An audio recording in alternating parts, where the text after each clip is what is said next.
नमस्ते दोस्तों, मैं हूँ वंदना भारती। कमोडिटी इनसाइट्स में आप देख रहे हैं खास मसालों का इस बार सेक्शन है। और मसालों में आज हम बात करेंगे धनिया की। काफ़ी सारे जो यहाँ पे हमारे फॉलोअर्स हैं, हमारे फ्रेंड्स हैं, उन्होंने कहा कि एक बार धनिया पे उन्हें अपडेट चाहिए, तो मैंने एक छोटा सा प्रेजेंटेशन बनाया है। काफ़ी स्ट्रॉन्ग कमोडिटी होने जा रही है 2024 की। और 2023 की बात की जाए तो काफ़ी एक्शन में ये कमोडिटी रही है, चाहे वो जीरा हो या टर्मरिक हो। काफ़ी वॉल्यूम के साथ भी यहाँ पे ट्रेड किया है। तो अब ये बात कही जा रही है कि क्या अगली तेज़ी अब यहाँ पे धनिया में आने वाली है? और जो हम लोगों ने 2022 में यहाँ पे तेज़ी देखी थी, वो तेज़ी यहाँ पर रिपीट होगी या फिर यहाँ पे थोड़ा-सा ही अपसाइड देखने को मिलेगा? सारी बातें यहाँ पे करेंगे डिटेल में। और लास्ट में हम यहाँ पे टेक्निकल आउटलुक और प्राइस आउटलुक को भी यहाँ पे जानेंगे कि किस तरीके से यहाँ पे ट्रेड करना चाहिए। पूरे वीडियो में आप हमारे साथ बने रहिए। और अब मैं इसकी शुरुआत करना चाह रही हूँ एक प्रेज़ेंटेशन के साथ। अ, अभी मैं स्क्रीन शेयर करके फिर मैं आपको प्रेज़ेंटेशन की तरफ यहाँ पे ले जाती हूँ। और एक छोटा-सा प्रेज़ेंटेशन बनाया है जिसके ज़रिए हम यहाँ पे बिल्कुल ऑर्गनाइज़्ड वे में चलना चाहेंगे। और ये प्रेज़ेंटेशन ख़ास आपके लिए बना हुआ है यहाँ पे कि मसालों में एक मज़बूत बढ़त यहाँ पे होने वाली है, या कारोबारी और किसान यहाँ पे क्या कर सकते हैं जिनके पास ऑलरेडी यहाँ पे धनिया होल्ड पड़ा हुआ है। तो प्रेज़ेंटेशन की शुरुआत करते हैं। सबसे बड़ी बात है कि सबसे बड़ा जो प्रोड्यूसर है उसमें हम यहाँ पे धनिया में हैं। और मेजर एक्सपोर्टर्स की बात की जाए तो इंडिया के अलावा यहाँ पे Turkey, Egypt, Romania, Morocco, Iran और चाइना है, जहाँ से कि इंडिया धनिया जो है वो निर्यात किया जाता है। यानी कि ये जो कंट्रीज़ हैं, ये हमारी एक कह सकते हैं कि कॉम्पिटिटर कंट्रीज़ हैं। अगर यहाँ से एक्सपोर्ट बाकी देशों में जा रहा है, तो हो सकता है कि हमारा एक्सपोर्ट जो है वो वीक हो जाए। और चूंकि स्पाइसेस एक्सपोर्ट कमोडिटीज है, तो जब तक इसमें एक्सपोर्ट नंबर बड़े अच्छे नहीं होते हैं, तब तक बहुत ज़्यादा इज़ाफ़ा इसमें देखने को नहीं मिलता है।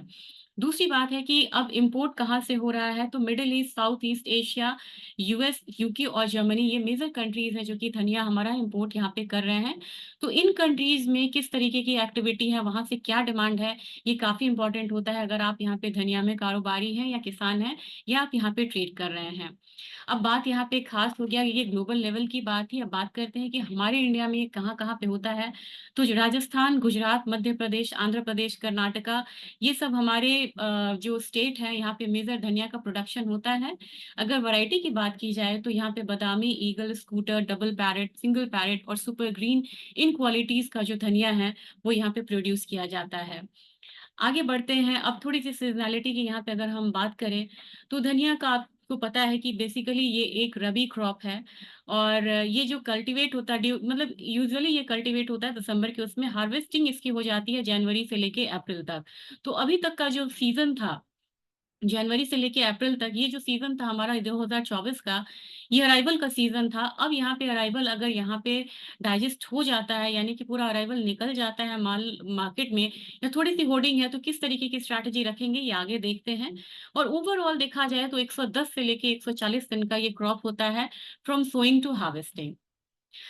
ये तो बात हुई स्पॉट मार्केट की, फिजिकल मार्केट की, ग्लोबल मार्केट में ये कैसे ट्रेड होता है। अगर बात की जाए वायदा बाजार की, जहाँ से ये सारा ट्रेंड लेता है, तो धनिया एक ऐसी कमोडिटी है जो सिर्फ वायदे बाजार पे सिर्फ और सिर्फ इंडिया में ट्रेड होता है। और ये हमारा प्लेटफॉर्म है एनसीडीएक्स, यानी कि प्रगति का सॉलिड एक्सचेंज, जहाँ पे मेजर एग्री कमोडिटीज ट्रेड होती हैं। अगर धनिया की बात की जाए तो इसका यहाँ पे कमोडिटी नेम कोरिएंडर होता है। टिकर नेम अगर आप देखेंगे चार्ट पे या अपने सॉफ्टवेयर पे, तो ये धनिया के नाम से आएगा। बेसिस इसका गोंडल है। और जो एडिशनल डिलीवरी सेंटर है, ये इसका कोटा और रामगंज है, रामगंज मंडी है। डिलीवरी यहाँ पे लॉजिक है, अगर आप यहाँ पे डिलीवरी इंटेंशन से ट्रेड करना चाहते हैं, तो आप फिजिकल डिलीवरी ले भी सकते हैं, दे भी सकते हैं। ट्रेडिंग प्रोस्पेक्ट है, तो स्टैगर डिलीवरी में जाने से पहले आपको पोजीशन को स्क्वायर अप करना चाहिए।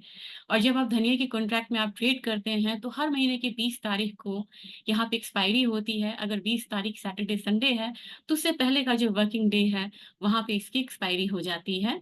तो इन सब चीज़ों के बारे में ये सब काफ़ी ख़ास बातें थी कि किस तरीके से एनसीडीएक्स में ट्रेड होता है। और इसका जो मूवमेंट है, टिक साइज़ है, ये ₹2 का है। यानी कि अगर 7,000 की कमोडिटी है, तो 7,000 ₹2 का चाल चलेगी, फिर ₹4 का 7,000 ₹4 का चाल चलेगी। ₹2 का मूवमेंट धनिया में आता है। अब यहाँ से बात करते हैं कि कौन-कौन से फैक्टर्स हैं जो इसको इन्फ्लुएंस करते हैं प्राइस को। तो सबसे पहले तो हमारा वेदर कंडीशन होता है, सोइंग से फ्लावरिंग, हार्वेस्टिंग, ये जो स्टेज है ये काफ़ी ज़्यादा प्राइसेज़ पे इम्पैक्ट डालते हैं। अब जैसे अभी मानसून का यहाँ पे टाइम है, मानसून नॉर्मल रहेगा, एबनॉर्मल रहेगा, बिलो नॉर्मल रहेगा, इन सब चीज़ों से काफ़ी ज़्यादा फ़र्क पड़ जाता है प्राइसेज़ पे और मानसून का भी इम्पैक्ट आना शुरू हो जाता है। तो आपको weather condition, sowing, flowering, harvesting सब पे ध्यान रखना होगा अगर आप यहाँ पे ट्रेड कर रहे हैं। दूसरी चीज़ है कि जो प्रोसेसर्स हैं स्पाइसेस इंडस्ट्रीज़ की और एक्सपोर्टिंग कंट्रीज़ के, उनकी डिमांड कैसी है, इसकी खास जानकारी आपको हम बीच-बीच में देते रहेंगे। वो काफ़ी इम्पोर्टेंट है और काफ़ी ज़्यादा इस पे इम्पैक्ट डालता है। गवर्नमेंट की पॉलिसीज़ किसी भी एग्री कमोडिटीज़ के लिए बहुत इम्पोर्टेंट होती है, क्योंकि अगर मान लीजिए ये एसेंशियल कमोडिटीज़ में नहीं आता लेकिन प्राइसेज़ अगर बहुत ज़्यादा हायर साइड जाते हैं, तो गवर्नमेंट यहाँ पे एक्शन ले सकती है, पहले भी इन्होंने लिया हुआ है। उस एक्शन से अगर मान लीजिए कि उन्होंने एक्सपोर्ट को बैन कर दिया या इम्पोर्ट ड्यूटी कम कर दी या इम्पोर्ट को बढ़ावा दिया, तो उससे हमारे मार्केट में प्राइसेज़ में काफ़ी ज़्यादा फ़र्क पड़ता है।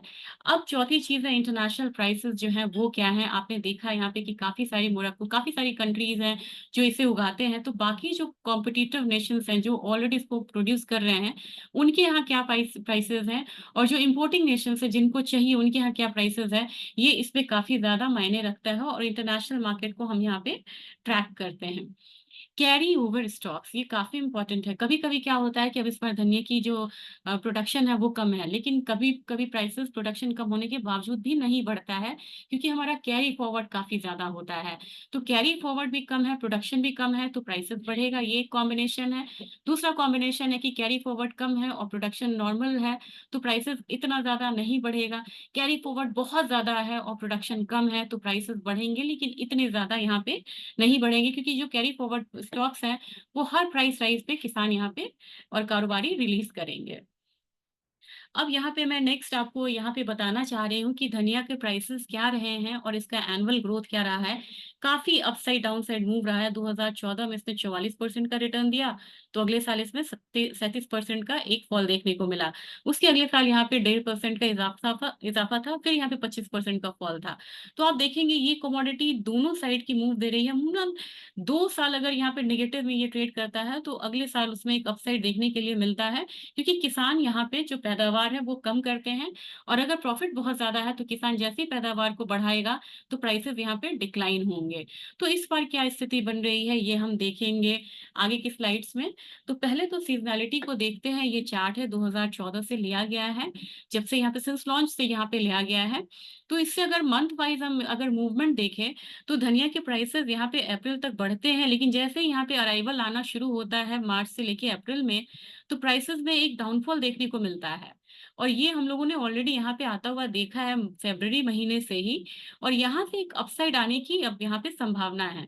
तो जून तक अप्रैल से लेके जून, अप्रैल, मई, जून 3 महीने एक स्लगिश पीरियड रहता है, लेकिन जून से जब बढ़त आनी शुरू होती है क्योंकि जून अब यहाँ पे अप्रोचिंग है, इसलिए मैंने ये वीडियो बनाया है क्योंकि यहाँ से अब आपको मेजर जो अपसाइड मिलेगा, ये कंटिन्यू रहेगा नवंबर तक और इसकी बढ़त को कौन बना के रखेगा? Monsoon demand, wedding demand, festival demand.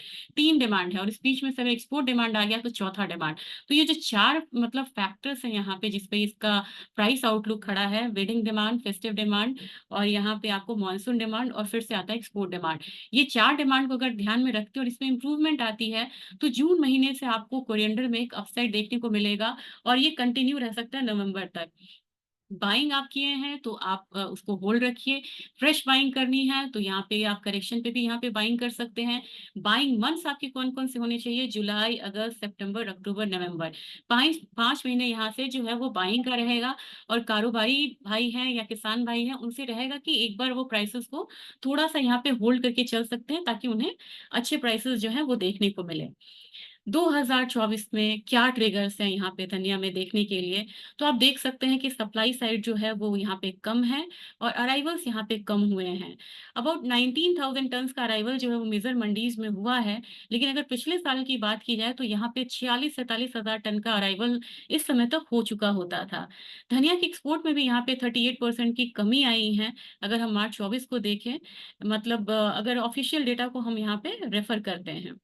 Overall जो एक्सपोर्ट है धनिया का, वो करीब-करीब 96.39 थाउज़ेंड टन्स हुआ है, अगर हम बात करते हैं अप्रैल 23 से लेके मार्च 23 तक। और जब प्रोडक्शन की बात आती है, ये सबसे बड़ा बुलिश फैक्टर है, क्योंकि 26% परसेंट यहाँ पे प्रोडक्शन डाउन है और हेवी कैरी फॉरवर्ड स्टॉक्स है, जो मैं आपको बता रही थी कि कोई भी अपसाइड को यहाँ पे ये रोक सकता है, क्योंकि प्रोडक्शन तो यहाँ पे डाउन है, लेकिन कैरी फॉरवर्ड स्टॉक्स बहुत ज़्यादा हैं। तो अपसाइड आएगा, लेकिन लिमिटेड अपसाइड आएगा। अब बात करते हैं चार्ट पे, तो ये चार्ट आप देख रहे हैं, ये मैंने लिया है। ये आरएसआई करीब-करीब 49 के करीब है और ये दिखा रहा है कि एक अपसाइड आ सकता है यहाँ पे और करीब-करीब 60 के करीब जा सकता है आरएसआई। इसको जो टेक्निकल यहाँ पे ट्रेडर्स हैं, वो काफ़ी ध्यान से देखें। एक बैंड में है, एक ओवरसोल्ड ज़ोन में था, यहाँ से निकल के अब ये मीडियम रेंज में आया है। बाइंग यहाँ पे कंटिन्यू रह सकती है, एटलीस्ट जब तक कि 60-62 हमारा एक आरएसआई नहीं आता है। यहाँ पे ये जो ज़ोन है, ये यहाँ पे कंसोलिडेशन ज़ोन है, 7000 से नीचे ये कमोडिटी फ़िलहाल नहीं लग रही है और लग रहा है कि बहुत होगा तो 6800 पे एक सपोर्ट ये कमोडिटी ले सकती है।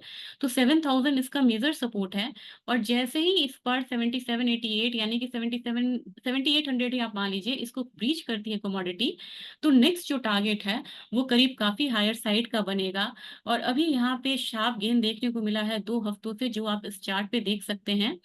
और क्योंकि सप्लाई टाइटनेस है स्पॉट मार्केट में और होर्डिंग भी है मेजर सेंटर्स में, क्योंकि वीकर प्रोडक्शन से अनुमान है कि प्राइसेस हायर साइड बढ़ेंगे। तो 7200 के करीब ये कमोडिटी ने एक सपोर्ट लिया था। अब यहाँ पे ये 7688 के करीब है, 7700 से ऊपर आता है तो एक बाइंग सिग्नल यहाँ पे काफी बढ़िया रहेगा। और यहाँ पे मुझे लग रहा है जो फर्स्ट टारगेट इसका बनता है, ये करीब 8000 का बनता है। दूसरा टारगेट जो है वो 84,000 का बनेगा। तो 84,000 तक के लिए यहाँ पे धनिया जो है बाय लग रहा है।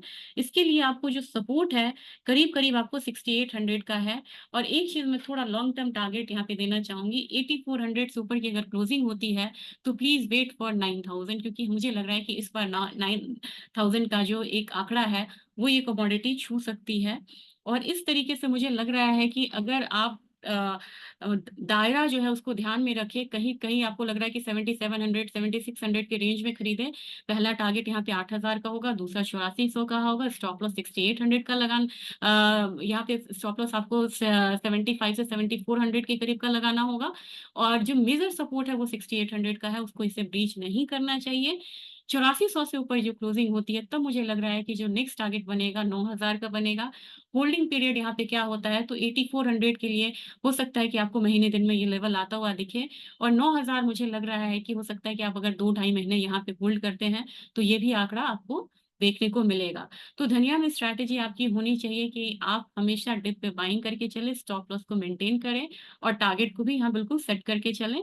तो वीडियो कैसा लगा ज़रूर फीडबैक दीजिएगा। नेक्स्ट वीडियो के लिए मैं एग्री कमोडिटीज़ में किसी और कमोडिटीज़ पे बनाना चाहूँगी। किस कमोडिटी पे चाहिए, ये भी आप फीडबैक में ज़रूर लिखिए। Thank you.